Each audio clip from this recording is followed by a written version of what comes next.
Ananda Rose, tu nous as parlé de tes pratiques et des rêves. Est-ce que tu peux nous en dire plus? Mes pratiques ont été plutôt yogiques et une d'elles, la plus importante, ça a été la respiration. La respiration, il faut d'abord que je vous dise que je me suis rendu compte que je rêvais pas seulement la nuit et que le jour, les pensées qui passaient dans ma tête, c'était comme des rêves. Ça me faisait rêver. Je, je partais sur une pensée et là, il y avait des scénarios qui se faisaient dans ma tête et ça faisait comme si c'était la réalité. Euh, Comme ça faisait la même chose que quand je lisais un roman adolescent et que j'entrais dans le roman. Et quand on m'appelait, c'était pénible de sortir du rêve du roman dans lequel je vivais. Et c'était pareil pour les pensées. C'était difficile d'être véritablement avec quelqu'un, avec mes enfants, avec mon mari aussi, euh, parce que j'étais plus avec mes pensées. Et je me suis rendu compte que ça me faisait imaginer, faire des fantaisies sur ce qui se passait dans le monde et sur ce qui se passait devant moi. Et bien, dans le yoga, j'ai appris et j'ai expérimenté qu'il y avait juste la respiration qui calmait mon esprit. Je pouvais penser en faisant n'importe quoi, mais pas en respirant. Et j'ai appris plus tard que la sensation de mon corps était aussi importante que la respiration. Quand je suis dans la sensation de mon corps, attentive à la sensation de tout mon corps, je ne peux pas penser en même temps. Je ne peux pas rêver et savoir que je respire. Et je ne peux pas rêver et savoir que j'existe dans la sensation de mon corps. Est-ce que c'est clair pour toi? Oui, oui, j'entends que c'est de revenir dans le corps qui permet de comme euh, pas annuler les pensées, mais en tout cas pas les nourrir. C'est ça. Et plus un peu. Ça fait que il n'y en a pas de pensée quand je suis attentive à ma respiration. Euh, les pensées, ils passent. C'est pas nous. Ils passent dans notre esprit.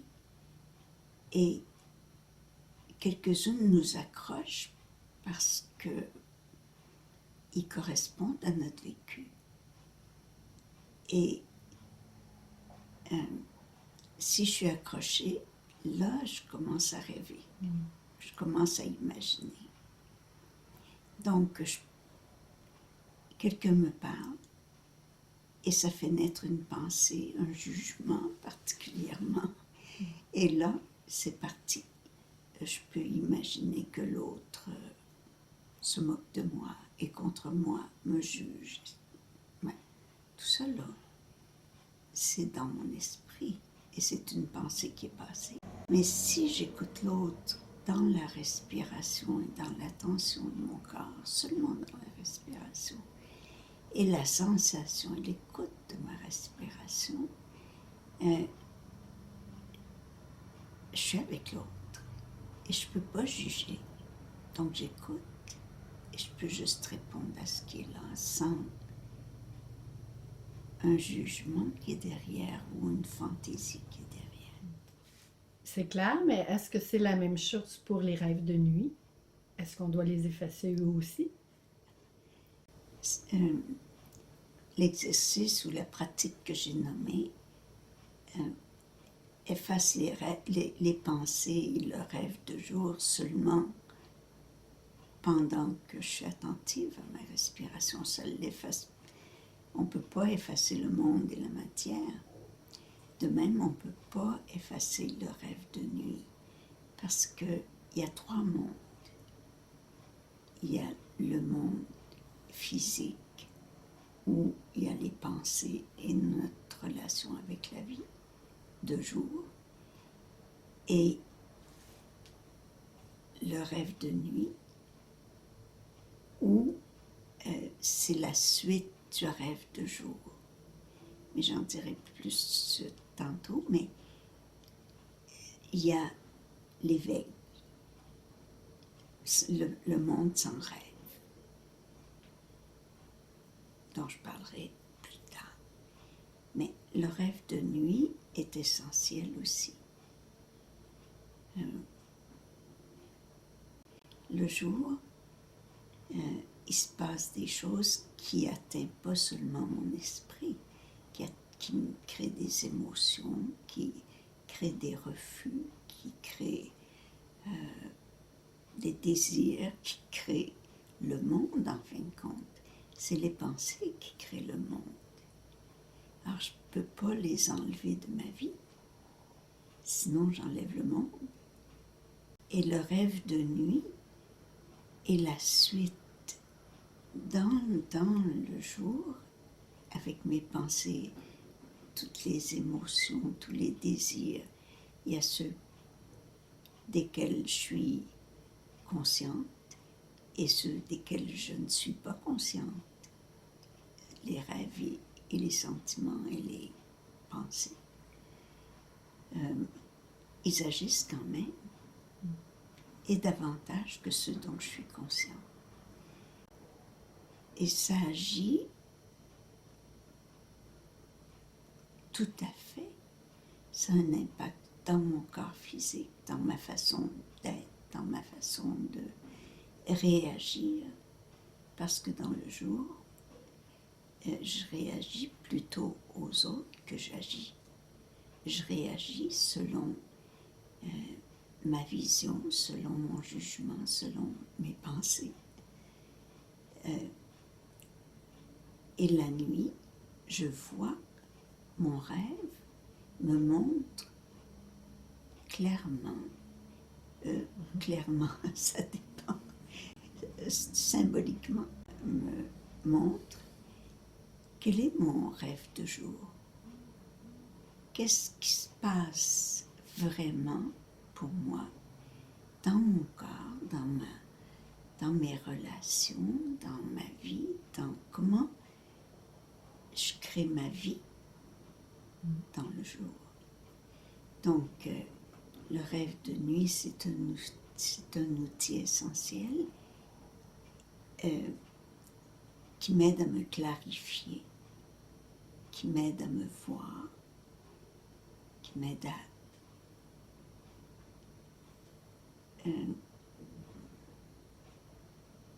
voir différemment mon comportement ou ce que je fais dans le jour. Et c'est essentiel. C'est essentiel aussi d'une façon que c'est guérissant. J'ai eu un choc le jour. Mon rêve de nuit va ramener sous une autre forme ce choc-là pour m'aider à le voir d'abord l'impact et ensuite à la longue à le rendre plus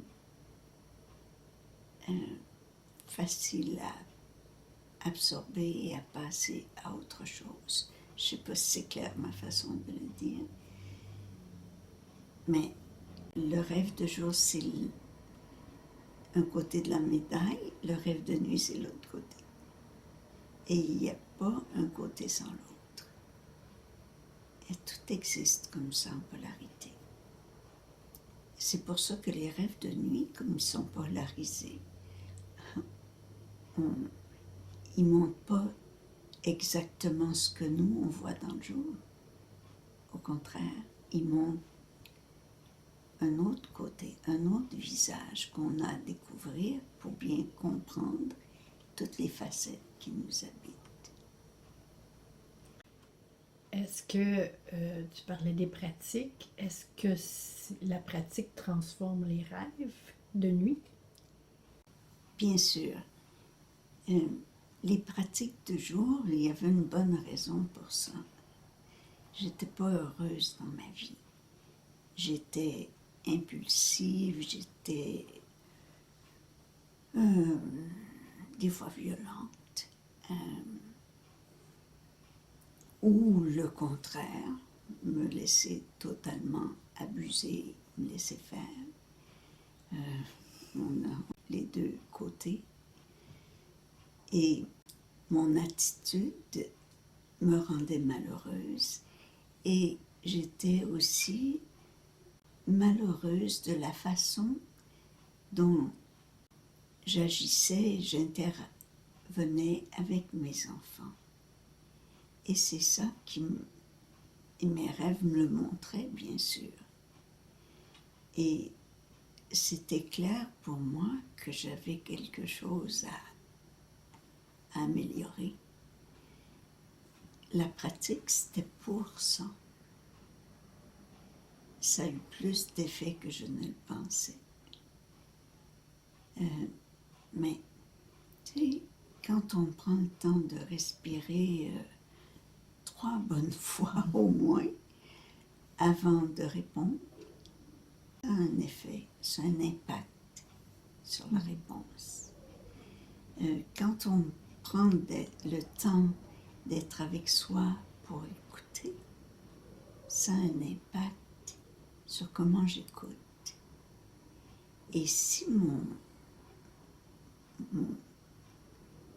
ma vie de jour change, se transforme, ma vie de nuit aussi, parce que c'est un écho. Donc, mes rêves à ce moment-là me donnaient des signes de un peu plus de bien-être, un peu plus de liberté. Ça a pris du temps. Avant, au début, au contraire, ça me montrait plus, je voyais plus les manques que je voyais, les effets bénéfiques de mes pratiques. Et c'est la constance, je te dis, qui a fait qu'un bon jour, mes rêves sont mis à me montrer. C'était des rêves de maison. Et mes maisons devenaient, mes pièces devenaient un peu plus propres. Je les habitais davantage. J'étais chez moi. Ah, ça a déjà été beaucoup. Et dans une maison plus propre, jusqu'à ce que... Ah, mes derniers rêves de maison, là, c'était... Je les surveillais. Quand mon grenier a été propre, ça veut dire que mes pensées étaient claires et non pas en réaction à un jugement ou juste en réponse. Et il restait mon sol qui était encore un peu sale. Mon sol, ça c'est ma relation, mon lien d'amour, mon lien d'attachement aux autres, mes enfants, mon mari. Quand ça a été clair, je te jure qu'il y a eu un grand changement. Il y avait un grand changement dans ma vie. Bien, oui, les rêves sont touchés jusqu'à devenir des rêves totalement clairs qui reflétaient simplement ce qui se passait dans le jour. Est-ce que ça te répond? Oui, mais ça m'amenait une autre question. Oui. Rêves-tu encore? Oui. Oui. Ça m'arrive. Et j'y fais encore très attention parce que je suis toujours en lien, soit avec mes enfants, soit avec vous, de l'arc-en-ciel. Et ça me fait, ça teinte mon contact avec les enfants ou avec vous. C'est à peu près tous les contacts que j'ai dans la vie. Alors, les rêves sont bienvenus toujours, mais j'étais une grande période sans rêve. Mais pendant cette période-là, mon contact était différent avec le monde.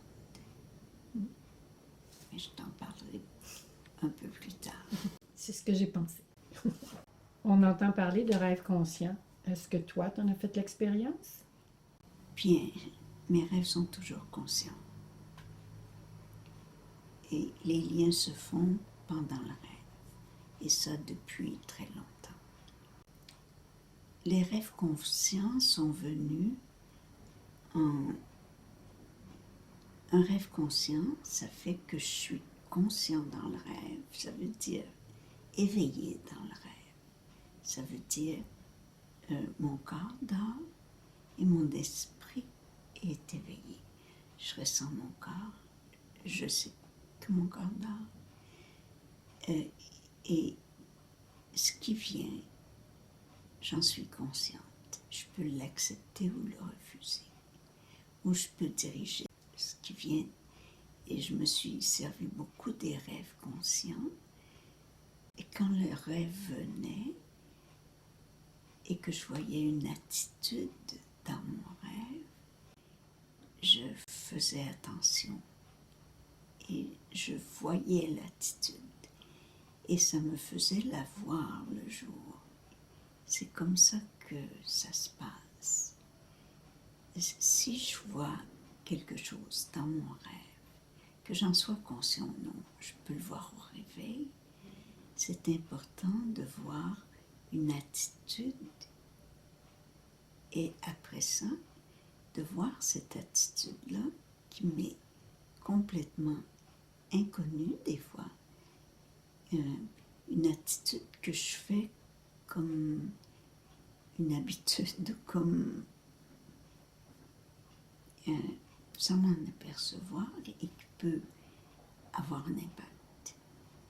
Et sur moi et sur les autres. Sur moi dans le sens de ma santé, de ma joie, et sur mon impact sur les autres. Et si je le vois, soit après l'éveil le matin, le réveil, j'appellerai pas ça l'éveil, si je vois une attitude et que je la revois dans le jour, ça va avoir un impact. L'impact, ça ne fait pas qu'il n'y aura plus cette attitude-là, mais si je ne la vois pas dans le jour, c'est que je la refuse. Et si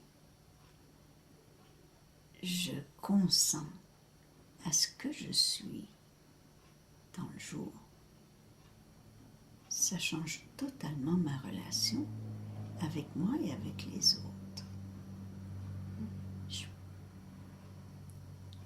Si je parle de moi, c'est-à-dire cette personne-ci, vous savez bien qu'il est resté chez moi une attitude de droiture, de fermeté, qui est le pendant de ce qui était mon intransigeance, il ne vient pas de mot, peut-être que toi, il t'en viendrait un, tu me connais. Dureté? Ouais. Ma dureté. J'aurais dit ça moi aussi, mais j'étais gênée. Bien, sois pas gênée, c'est vrai. La dureté. Oui. Et en voyant cette dureté-là et en ne la refusant pas, elle s'est transformée en droiture, en fermeté. Derrière chacune de nos difficultés, il y a un joyau. Il y a un cadeau. On entend beaucoup parler de l'éveil. Tu nous as parlé du monde de l'éveil. Est-ce que tu peux en dire plus? Bien, l'éveil, c'est le monde réel. C'est le monde sans rêve, sans pensée. Sans pensée de jugement ou de... Même, on pense un jugement, c'est dire qu'on est de telle façon, mais c'est plus que ça. Quand on nomme les choses, le rêve commence. Un enfant, il est dans le monde de l'éveil jusqu'à ce qu'il sache qu'il est différent de sa mère et du monde autour. Dans le monde d'éveil,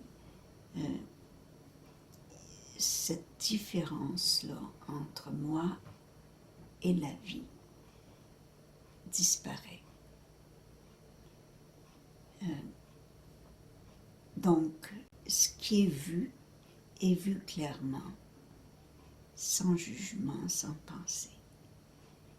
Et ce qui est fait vient d'un mouvement naturel qui part de ce qui est vu et non de ce qui est pensé. Par exemple, ce qui est vu ou ce qui est ressenti, le ressenti est constant dans les trois mondes. Et la vision est constante, mais changeante dans les trois mondes. J'aime dans le monde d'éveil et mon mouvement va être d'être avec. Sans penser, il faut que je fasse attention à... Et quant aux sensations, ils correspondent uniquement aux sensations physiques. Il n'y a pas de sensations surajoutées. Je sens mon corps tel qu'il est en ce moment. Et je le sens en entier, tout le temps. Et je suis avec toi, totalement. Et avec tout ce qui se passe ici. On en fait un mythe, on en fait une histoire fabuleuse, une histoire grandiose. Mais c'est tout simple. C'est très simple. Juste ici, maintenant, qu'est-ce qui se passe? Et c'est pas une histoire de couleurs merveilleuses, de voir des images. C'est tout le contraire de ça. Aussitôt qu'il s'ajoute quelque chose d'autre que ce qui est là devant moi, je rêve encore. Et les rêves peuvent être grandioses. C'est comme dans les rêves conscients. On peut s'occuper de ce qui est là dans le rêve et faire des liens. Ce qui est nécessaire et très utile. On peut être silencieux et observer. Ça peut être un rêve totalement noir et être conscient.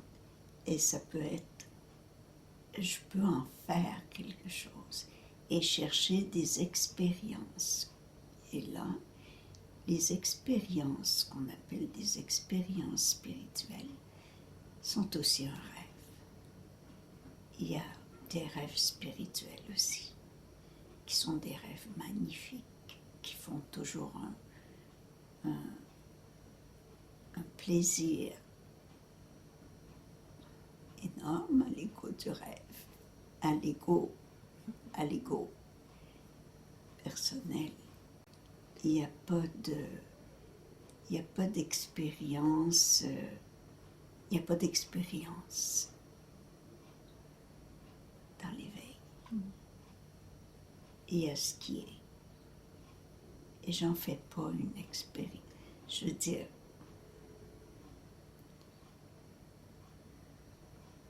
Je pense que ça pourrait ne pas être clair que je dise qu'il n'y a pas d'expérience. Je sais que je parle, mais j'en fais pas quelque chose. C'est dans ce sens-là que je dis il n'y a pas d'expérience de laquelle je peux me glorifier. Tout est simple.